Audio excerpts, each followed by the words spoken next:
Hey everyone.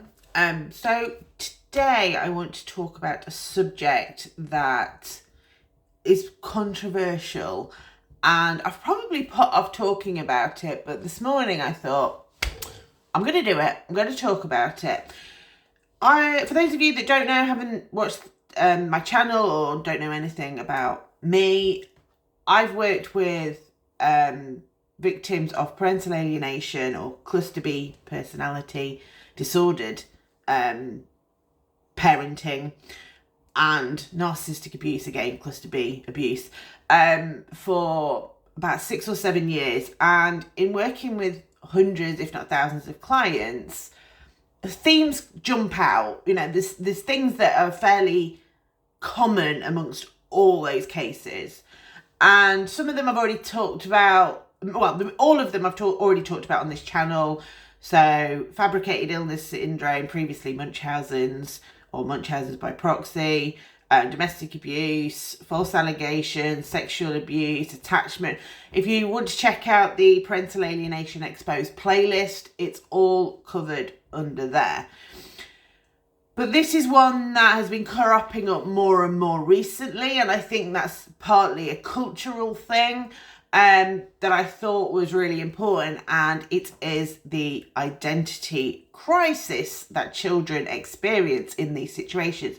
But before I delve into it, I do want to put a sort of caveat on what I'm going to say. So the first thing is, this is not my area of expertise, as in gender, as in identity and gender realignment and eating disorders. They are not my area of expertise. What I'm going to share with you is my musings on it. And I want to say, just because something is what I think or my opinion does not mean it is fact. Watch this video with an open mind and trust your own experience. Trust whatever's happening for you. Some of it may resonate, some of it might not.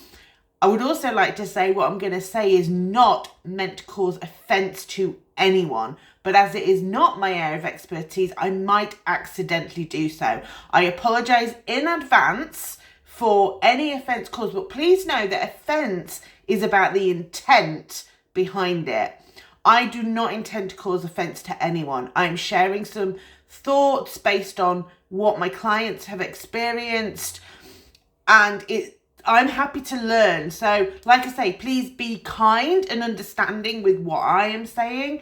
If you are offended by what I say, please, rather than attack me for that, help me to learn. Help me to understand. I am asking you, help me to understand if I've said something offensive, because I know that I might well do so, and I genuinely don't mean to, but this is not my area of expertise, not personally and not professionally. I don't work with those that client base. This is, like I say, based on my experience in another area where I am, that is my area of expertise. So like I say, I might accidentally cause offence. I certainly don't mean to. It's not my intention. But like I say, do trust yourself in what you're hearing. You know your situation, you know your body, you know your child better than I do. I just think it's really important that these things are talked about. So with that in mind, let's crack on. So identity crisis is what I've titled this video, Parental Alienation and Identity Crisis. And I'm going to cover gender realignment and eating disorders. So why have I called it a crisis? Well, because children in these situations don't have the coping skills, the cognitive skills, the emotional skills to deal with what is happening to them. Their identity is being split in two.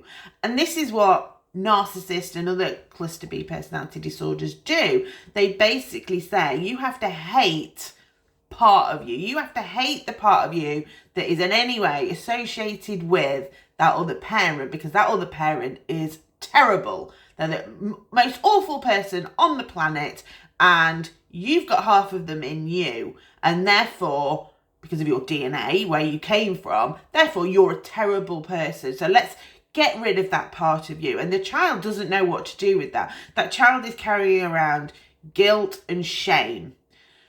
And shame is one of the most powerful motivators for action.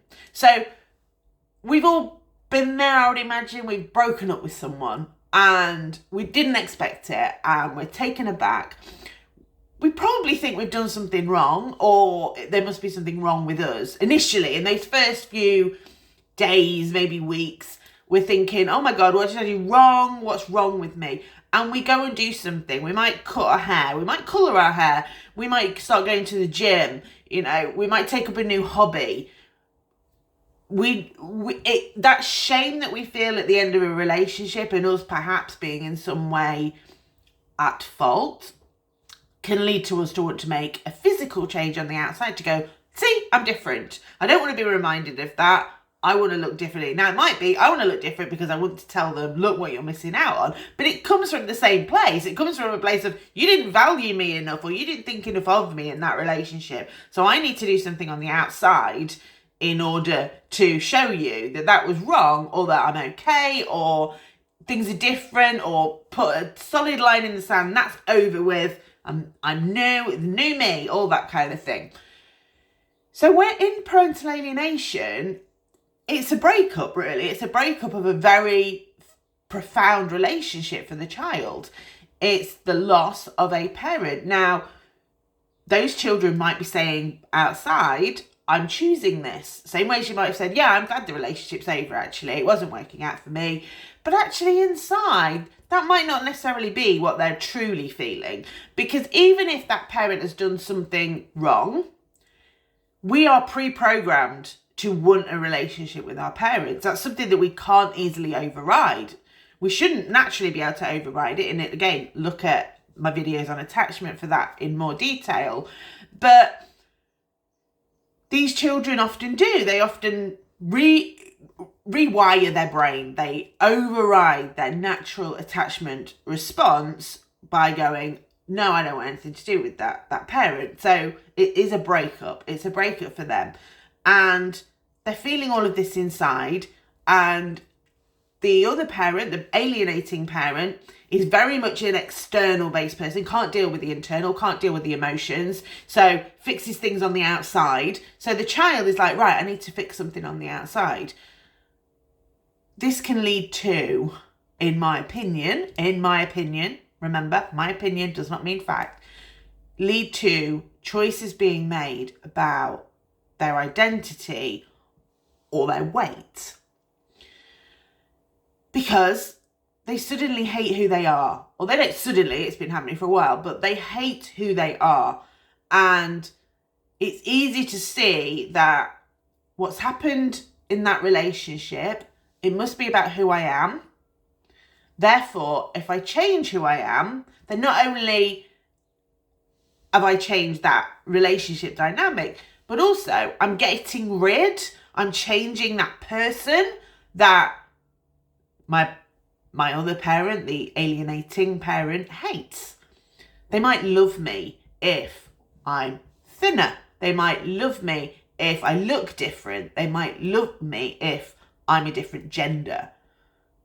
Especially if it's an alienated mum, a girl might transition to be a boy.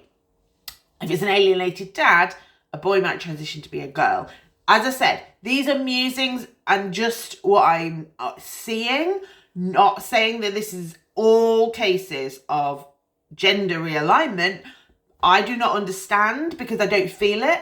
So I'm not even going to profess to know what is going on in the mind of someone who believes that they were born in the wrong body. I 100% respect and believe what they feel completely. What I'm posing is how much of this is based on the grief and the shame and the loss that they are feeling due to having a parent who hates and despises and wants to wipe from the face of the earth the other parent. it seems logical to me that that would be something a child would make the decision to do. As I said, just my opinion, things I'm sharing. It is coming up more and more. I'm speaking to more and more clients whose children have got eating disorders or have either started the transition process or talking about it, or have transitioned to the opposite gender. Now, obviously, there's lots of conversations going on at the moment about gender and gender fluidity, and I understand, again, I know those are happening, not my area of expertise, haven't got my head around all of that at all. And I know we're moving into a different age, so some of these things might just be the timing of it, the fact that we are able to have more open and honest conversations. These are options that are talked about more.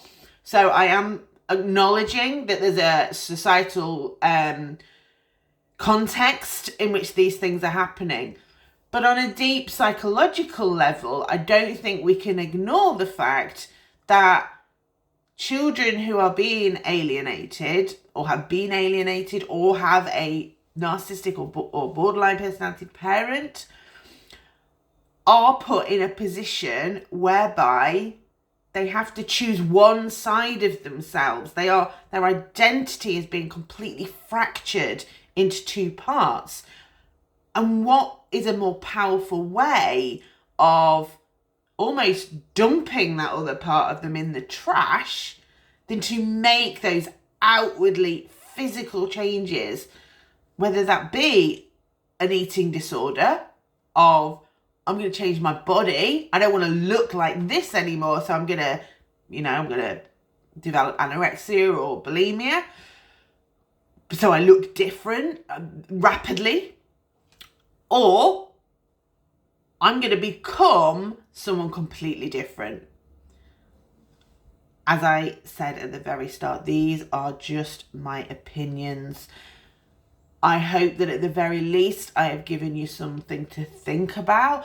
I'm not saying that gender realignment or watching your weight, they are bad things. What I'm saying is, let's look at what's going on inside before we do any of those rash actions. So if a child who hasn't got a relationship with a parent and is very black and white about that relationship with the other parent, also has some eating disorders, identity would be a really great place to start doing some work when we're in having an intervention. Equally, if a child is talking about wanting to transition, not liking their body, not believing that they're in the right body, and they're not speaking to a parent, they've got very black and white views about that parent, identity. Let's work on the inside. What is going on in here that would cause such a big and long-lasting change, or thoughts about a long-lasting change to occur? Once that work's done, and if that's still their thinking that they want to have that change, or they do need some work around body image, absolutely do that work. 100%. Those things are happening in society, and they are happening for lots of different types of people. But I think if we don't look at the extenuating factors within a family before we jump in with, like, say, life-changing action, we're letting down the child, and in years to come, that child might really deeply regret the decision that they've made. So make sure, let's be really thorough on understanding why this change, why they want this change. Once we thoroughly understand that and feel 100% sure that this is something deep within them that they've always had, or they are making this decision based purely on something, like I said, not my own expertise. I don't know the driving force behind it for most people, but as long as experts who understand this can see, actually, yeah, this is something that's really, really important to them, and it's nothing to do with the relationship they've got with their other parent, or any covert manipulation that is coming from the other parent, we can absolutely encourage and support people to make those sort of decisions. But, and I mean, it's common sense really, isn't it? Let's do that work first.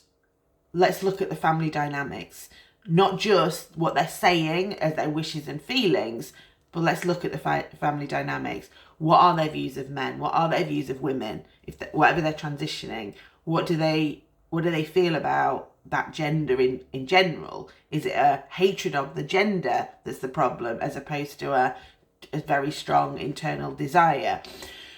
As I said, not my area of expertise, so I might have been a bull in a china shop through some of those things, in which case I apologise, but I hope that you get the general gist of what I'm saying, which is, let's not ignore what these very strong characteristics of narcissistic and borderline personality disorder parents can do to children, and before we go charging in and saying, yeah, sure, let's go ahead and let's put you on blockers, or let's do whatever, like I said, not my area of expertise, or, set you on this pathway, or, we look at eating disorders in a particular way.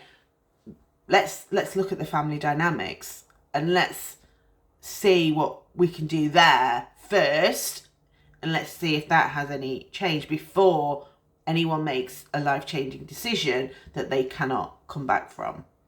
I'd love to hear your thoughts, good and bad. Like I said, controversial topic.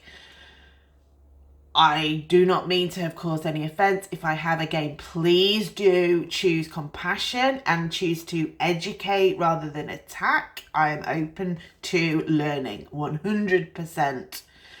So if you take disagreement with anything I've said, be compassionate, but put it in the comments and let me know, and I will learn. I 100% point me in the direction of something. Let me read something, let me learn, let me understand.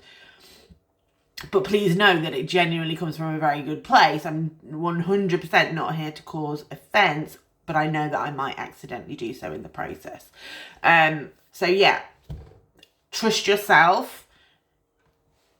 And if anything's resonated and made you think, oh my God, yeah, absolutely, that is something that is happening, look into it. Look for the support that you might be able to get. Family systems therapy, so everyone can look at the roles that they've played, or talk to the counsellor or therapist that's working with them in these particular areas and say, look, this is going on in the family. I think it's really important that you know that. It adds to the mix. So yeah, there you go. And yeah, I hope you found that useful. I'm interested to hear what everyone's feedback is, but take care, everyone. Bye-bye.